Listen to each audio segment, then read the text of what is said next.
Bonjour les amis, dans la vidéo d'aujourd'hui, on va essayer d'aborder un thème des plus importants, c'est la responsabilité, le droit de la responsabilité. La responsabilité est présente dans notre vie, aussi bien à l'intérieur de nos maisons qu'à l'extérieur, aussi bien dans notre travail dans nos relations avec nos partenaires. Donc la responsabilité est très variée. Donc il existe plusieurs types de responsabilités, plusieurs sortes de responsabilités. On peut les classer en deux catégories, grandes catégories. La responsabilité juridique et la responsabilité morale. La responsabilité juridique, c'est la plus importante, c'est celle qui nous intéresse le plus, est réglementée par le droit positif de chaque État. En effet, quant à la responsabilité morale, elle relève des as et coutumes ainsi que de la religion et du vivre ensemble des individus, dans un État donné. En matière de responsabilité juridique, la sanction est civile ou pénale ou administrative. Donc, la sanction est matérielle ou physique et elle est prévue d'avance car elle a une base légale ou contractuelle. Alors qu'en matière de responsabilité morale, la sanction est immatérielle et surtout, elle est psychosociale et même elle peut être religieuse, une sanction religieuse dans l'au-delà. La responsabilité juridique englobe la responsabilité civile et la responsabilité pénale et la responsabilité administrative. La responsabilité civile peut être délictuelle ou contractuelle. On va se contenter dans cet essai de la responsabilité délictuelle. On aborderait les autres, la responsabilité pénale et la responsabilité contractuelle dans des essais à venir. La responsabilité délictuelle suppose un fait dommageable. Pour qu'il y ait une responsabilité, il faut qu'il y ait un fait dommageable. Et il faut qu'il y ait un lien entre le fait dommageable, un lien de causalité entre le fait dommageable et le préjudice subi par la victime.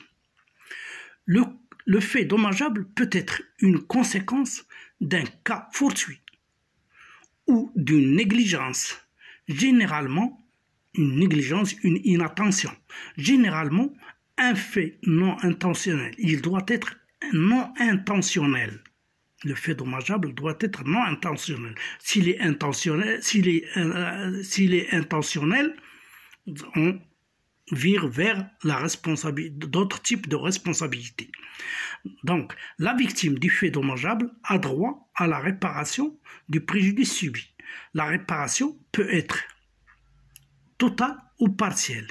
Il est partiel quand la victime a quelque chose à se reprocher dans la situation à laquelle a donné lieu le fait dommageable. Elle est totale quand la victime subit le fait dommageable entièrement sans intervention de sa part. La réparation peut faire l'objet de négociations entre les parties, la victime et l'auteur du dommage, ou bien entre leurs représentants. Lorsque les parties n'arrivent pas à s'entendre, la partie la plus diligente peut soumettre le différend à la justice pour dire le droit est tranché entre les parties. Les procès de responsabilité sont des procès très délicats.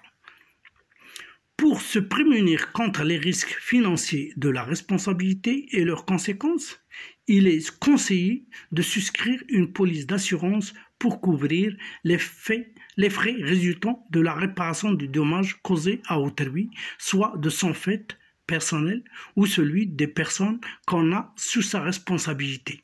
Par exemple, ses enfants, ses employés, etc. C'est la responsabilité du fait du commettant. Ou la responsabilité de la chose dont on a la garde. On répond de la responsabilité du dommage causé par la chose quand on a sous sa garde. Par exemple, sa maison qui s'écroule alors que les passants sont dans la rue. S'il y a des dommages causés aux passants, on est responsable de ces dommages. On doit les réparer. L'engagement de la responsabilité du souscripteur suppose celui de sa compagnie d'assurance.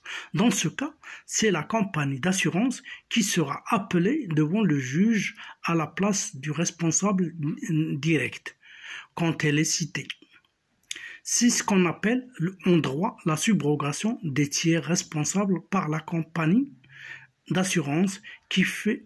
Celle-ci doit être appelée obligatoirement au procès à n'importe quelle phase de celui-ci, mais avant le verdict définitif. Au cas où la compagnie n'a pas été appelée au procès, les conclusions tirées suite aux doléances et aux plaidoiries de la victime ne s'imposent pas à la compagnie. Il est conseillé dans des cas, il est même décrété des responsabilités, des cas de responsabilité où l'assurance est obligatoire. C'est le cas de la circulation. La circulation, quand on a une voiture, ou bien un engin avec un moteur, on est obligé de souscrire une police d'assurance. Quand on a une entreprise, on a des employés, on est obligé de souscrire une assurance pour couvrir les salariés des faits, des dommages qui peuvent leur être causés ou des dommages qu'ils peuvent causer à autrui. En attendant d'aborder les autres, je vous demande, si cette vidéo vous plaît, de marquer j'aime, de mettre un j'aime et de la partager avec vos collègues et vos amis. Merci pour votre attention.